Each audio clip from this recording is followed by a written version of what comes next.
Hey everybody, Economic Ninja here. I hope you are doing great. I am here with Eric from Sage News. We're going to be talking about a couple of very serious things. One of them is farmers not being able to find a fertilizer and what that's going to do to the food supply. But also we're going to talk about diesel futures hitting an all-time high, and I believe it's going to get worse. That's going to put even more of a squeeze on not only on farmers, but on the freight industry and all of us as well. Eric, how are you doing? Good. I'm doing good. Thanks for having me on. Awesome, man. We want to first off give a shout out to the first part we're going to do is we're going to talk about diesel futures, and we want to give a shout out to Jason Burek of Wall Street from Main Street. And you're going to grab the screen and share his YouTube channel. Hey. Jason actually emailed me the other day or texted me. I haven't been able to get him on the channel yet, but this is his channel, Wall Street from Main Street. Great channel. And he was the one that alerted me to this and what's going on in diesel prices. So Eric, you have a couple of articles to share, right? Yeah, so I basically went into typed in diesel futures in Google and pulled up some articles right off the top one. So I'm going to click on this one from FreightWaves. So diesel futures show signs of fierce market squeeze driving prices higher. And then it says weekly Department of Energy, blah, blah, blah. Price moves up almost 6 cents a gallon on the third highest price in history. So we're also already seeing that diesel squeeze. Now that diesel squeeze is a big deal because everybody says, well, it's trucks. It's also tractors and farming equipment that run on diesel. And that is a big deal because two things truly affect the farmer in pricing is obviously one's going to be the diesel to run their equipment, right? Yep. And fertilizer. And so now we're getting popped by both a diesel squeeze going up and a fertilizer shortage. So we're definitely not dealing with good situation here. Yeah. Now the first article that was out of Bloomberg, what was the one entitled? It was a couple days ago, and that was diesel futures close at record high. So can you click on that real quick? And I think it had a couple bullet points. If we were scanning down, I know it closes us off. It didn't. I know. It drives me insane. The point being is this, before we share this other stuff, why don't you unshare? I want to explain this to people. Gas and diesel is very serious because what it is psychological damaging. It has a psychological effect on the consumer, right? It also has a psychological effect on the business owner or the owner operator of a freight company. All right. There is one thing that inflation, you cannot hide when inflation starts to rear its ugly head. And that is a gallon of gas and a gallon of milk. You know, they've hit it for for decades with ice cream sizes, with container sizes, with ingredients changing, right? But this is something that really affects it. And Eric, you were an operator for a while. What was it like back when you were doing it and fuel prices would explode? Yeah, so I did a couple of things when I was both a driver and a carrier. And one of the times diesel prices really got me was Katrina. Right. And the prices that I was down there, and to see that go from $2.30 a gallon, that's great. Oh, $8 a gallon. What? Because when you were down there and that was that shortage. So even in that short term, it's like, oh, my God. And the problem is that you can't get, like you said, you can't get away from that. That truck won't run, and a gallon's a gallon. So that price is just a pop in the jaw. Well, another thing too, I want people to understand is that even large corporations, shipping companies, but especially mom and pop operations, do not keep enough money set aside for wild swings in the market of fuel. Okay. Just a little explanation. Our corporate structure in our country, with either being a sub S election or an LLC, companies like to run thin because every year at the end of the year you get taxed. It's a flow through entity. So for a lot of companies that are running as an LLC or an S corp, they actually get taxed on the money that flows through the next year, even if it's in the company. So there's all throughout the year they're pulling money out, and they don't leave themselves a big buffer. So that's something that you need to realize. Like what Eric said, it was Katrina. And how close were you to Katrina when that fuel went up to $8? It was just after we went down there to start delivering goods down there to, for supplies and things like that. And it was just after, and you could just see the fuel prices going up and up as you got closer down to actually deliver there. From state to state, they just went up. Yeah. And so that can really mess with someone's head. Now we have some other articles to talk about, and this is in the farming sector. Why don't you pop that screen up and we'll talk about that. I think this is a big story. And then, like I said, also, like you were just saying, they don't cover those fluctuations because diesel would normally go up pennies a week, not dollars. Yep. So, all right. So this is one of the stories that came out of was on my Twitter feed from FreightWaves, and also that they were putting out from their system. So right now we're in produce season, and produce season, we all, starts now and then rolls in. So C.H. Robinson, which does a ton of produce, they actually started as a produce company and then rolled in and became a brokerage.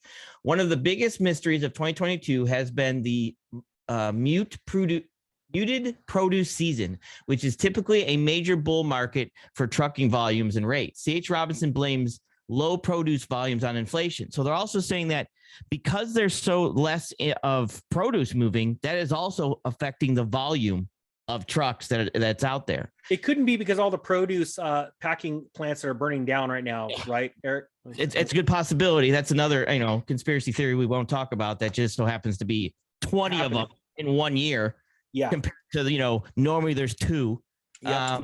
And they say basically as a result, there's fewer promotional ads in the retail space, which also decreases the number of truck shipments and typically stranded produce markets and increasing available capacity. So as I went down this tweet and kind of followed the what are these called? All the comments, I jumped out at me. He says, speaking as a farmer, I can't afford to fertilize my hay fields this year. So I'm cutting the grass that grows and hoping for the best. I'm sure my yield will be much lower than usual. And as I went down, there's a lot of other people that are kind of saying the same thing.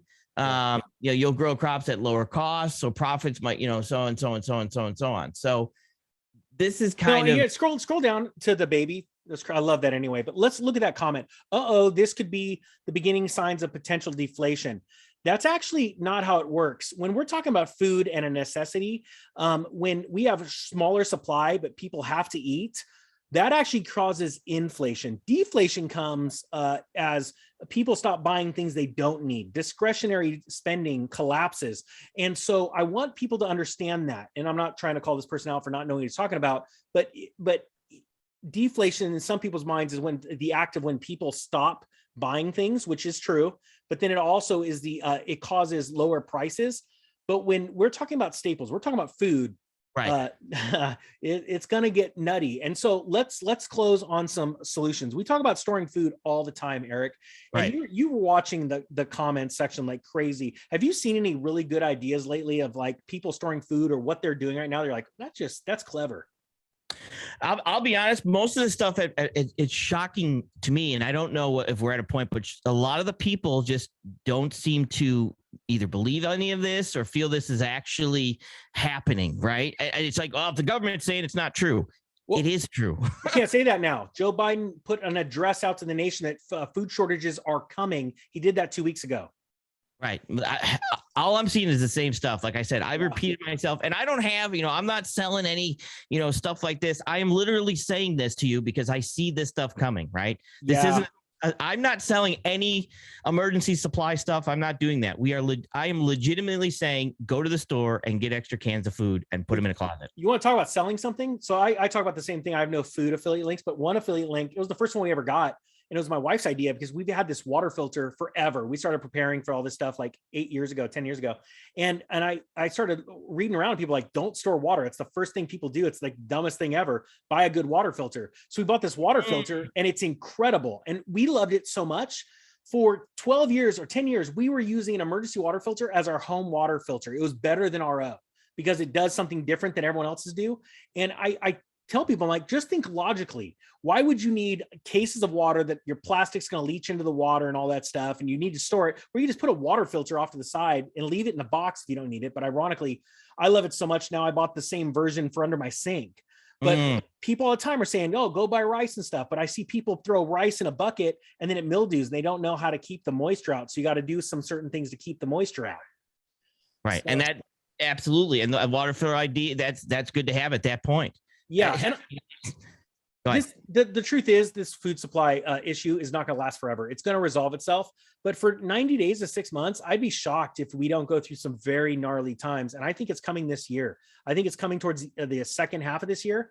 But you don't have to go crazy, but if you want to store a year's worth of food, I say go for it. Why wouldn't you? I mean, everything's going up in price, right? So you're just at least saving yourself from inflation. Absolutely. And like I said, you have countries right now like China that I did a story on my channel that they are going after people that are now gouging, grabbing food and selling it for high.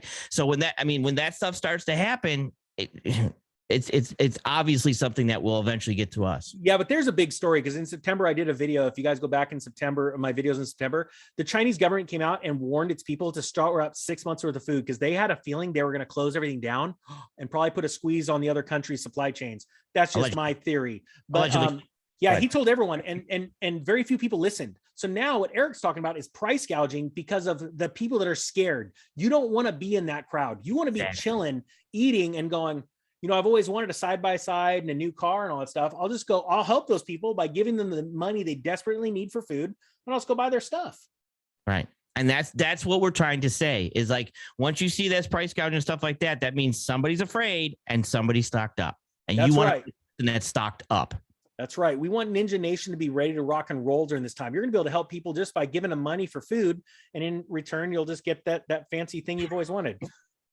All right, guys. That being said, Eric, thank you so much for coming on. I really appreciate it. Yeah, thanks for the conversation. We just had this right there. It was pretty good. Right on, buddy. All right, well, everybody, go follow Eric at Sage News. He's a good buddy of mine. He's been helping out this channel. I really appreciate it. Thank you for watching, guys. The Economic Ninja is out.